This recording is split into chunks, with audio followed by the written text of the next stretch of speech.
welcome to Lumio Live. I'm super excited to be on screen again with my friend Lindsay Huber. Hey, girl. Hey, glad to be back. I'm super pumped to have you because I think that you in California probably work with a lot of students that might be, or schools that have a lot of students that might be in second language learning classes. And I think that audio is such an incredible tool that supports that. So I'm really excited to dive in. Me too. This is such a big ask for our teachers how to use audio and Lumio because they really want to make sure all their students can be engaged and participate in their lessons. I think the simplest way we can use it is just simply instructional audio. You can add it on top of most activities, even a game like this.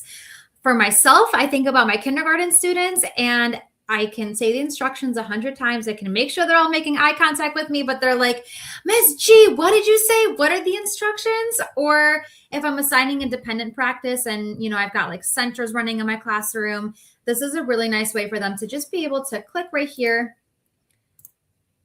and be able to hear those instructions even if they're working on their own. Yeah, it's so nice to be able to visually model the activity, but sometimes students need that additional listening, to help guide them in their practice. So I love that you can add the instructional audio over games in Lumio. Exactly. So it can be as simple as really just explain to them how the game works, look at each picture, sort it into the right bucket, or you can give a little bit more of instruction. Remember that the letter D makes D. Maybe they need that audio reminder as well. Also, lots of students that have IEP, a very common accommodation that you might see on their plans is to be able to have those instructions repeated to them multiple times. So not only are we helping most students just thrive with having that instruction right there, those reminders through audio as well, but it might be an accommodation that might really support their learning too. Yeah, and is it easy to add the audio, Michelle, as the It's instructions? so easy. Stay tuned. I'm going to show you actually where those Great. buttons are. You really, once you know it's there, you won't ever miss it again. Another activity you can do is for those of you that came from maybe using Notebook when our legacy software, something they used to be able to do is you could actually just attach audio to an object. So for example, we just made a fun little activity here where they're going to the donut shop. They're putting together a box of donuts, working on word families, and we're looking for words that have the at family in them. So as they click onto each little donut here, they'll listen to what the word says. Bat. That one says bat. And then they can move on to assemble that donut box there. I love that. That's so awesome, especially for your younger students or students who are learning English. Having the ability to practice their listening skills is really helpful in developing that language. Absolutely. There's so many different ways that you can use attaching the audio to the object, especially for those language learners. Maybe you've got, a different scene set up and they've got different pictures of different objects and you can have that word read to them or recorded for them in both English or their native language. Maybe it's in Spanish and then they can hear it in both languages to help them make that association. All right. So this is another one of my favorite activities. So up above, you'll notice this is kind of what we call instructional audio, but I always like to find different like unconventional ways to use it. And I don't know exactly what it's called in every state, but in Illinois, we called it the WIDA standards, which is what the standards that the ESL program uses to place the students out of the program. So when they're doing their testing, one of the things that they're working on is their listening skills. But also I'm like, hey, how do I tie this to what I'm doing in my classroom? And in kindergarten and first grade, something that we used a lot was positional words. So with their listening skills and also in math, using those positional skills, in this recording here, I say things like, grab the dog and put him under the table. And so my students would take the dog, put it under the table.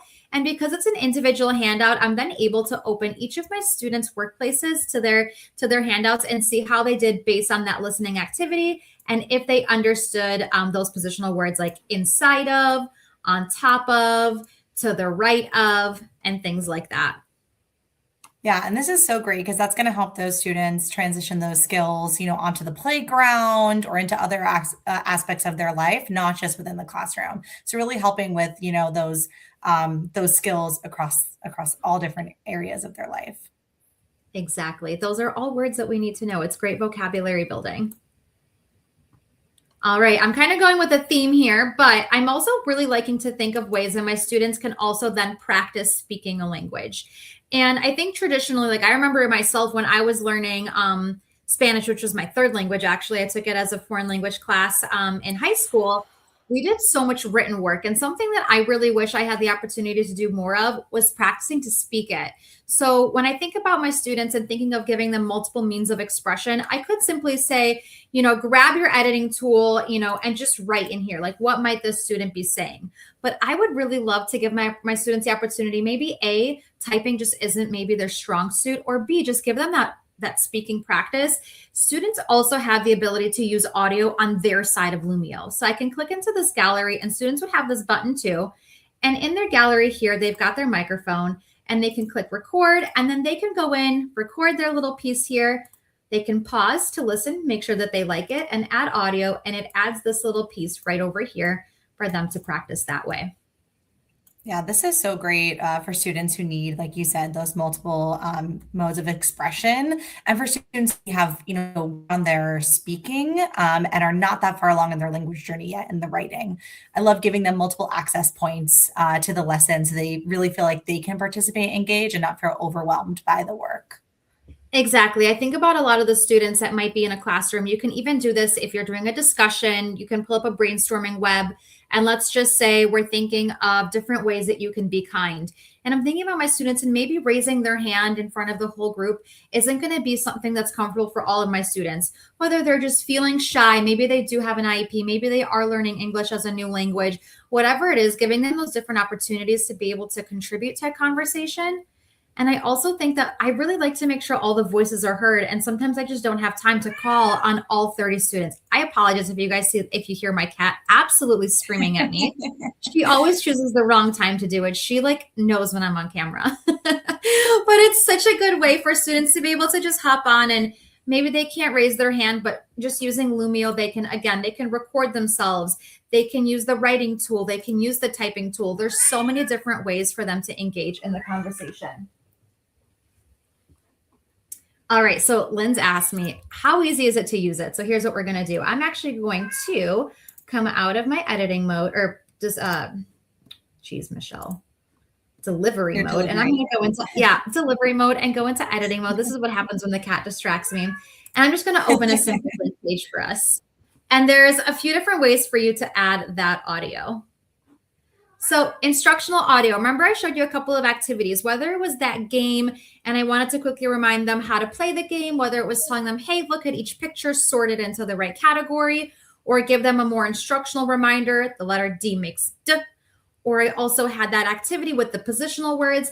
That is instructional audio, and that sits right in the top right corner of your editing mode. You have the little person talking, you just click on it. And right here, if I had things on that page, it would give me a display so I remember what it is that I need to record audio for. And then as I'm going, I'll say again, hey, look at this picture. Your activity is to do X, Y, Z. It's really helpful to have that picture there. So this way, if you're reading directions on the slide, it's easy to read, or if you want to reference things that you've put on your slide. I love that Lumio has that very clear and easy way to add the instructional audio. And it'll float right in that top right corner, which is just a really clear, easy visual reminder for your students that you as the teacher gave them that opportunity to re-listen to those instructions right there. And then the other thing you can do is, I'm just going to really quickly just grab a random sticker here, put it on my screen.